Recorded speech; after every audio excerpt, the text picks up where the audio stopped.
7 years ago when Mishkan was getting started, we held all meetings exclusively in coffee shops. So I'm sitting at a coffee shop with a young woman from Tulsa, Oklahoma, trans woman, grew up Christian.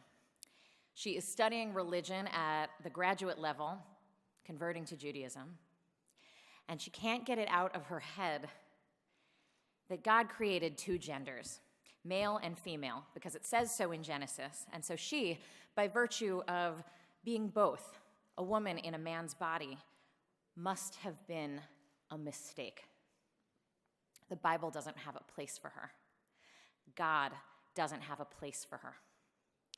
And as we sat there holding hands across soy lattes, I realized that no one ever told her that reading the Bible literally is not, and it has never been, how Jews read it.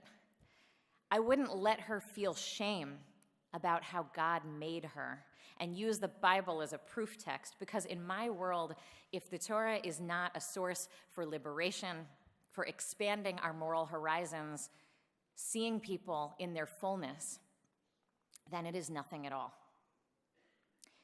The idea that one person would have the hubris to tell another who they are, as if any of us are static and unchanging and can be put into a box by someone else, is not just problematic on a practical level, it's an insult to God, who created us with the ability to evolve and grow over the course of our lives.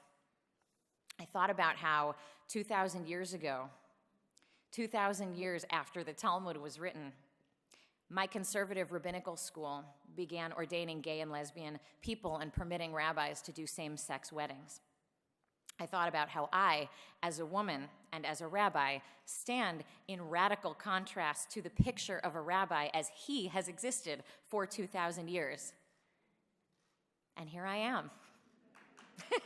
And here we are, evolved and evolving.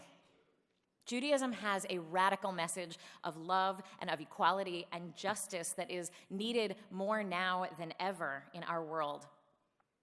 And yes, you can find patriarchy and misogyny and moral values that made sense 3,000 years ago and no longer do. But my job is to help people parse through the incredible inheritance that we possess and mine the gold from it. So much of Jewish institutional life suffers from not evolving and growing as the needs around us change and at the pace that the needs around us are changing. My prayer for us is that we can mold a tradition and create a world from love that responds to the real needs of real people as we evolve. My prayer is that we can live a Judaism that is nimble and brave, enough to make a difference in people's lives in the ways that they are calling out to be helped. And if we can do that, I think that our concerns about Jewish continuity and vitality in today's world will solve themselves. Thank you.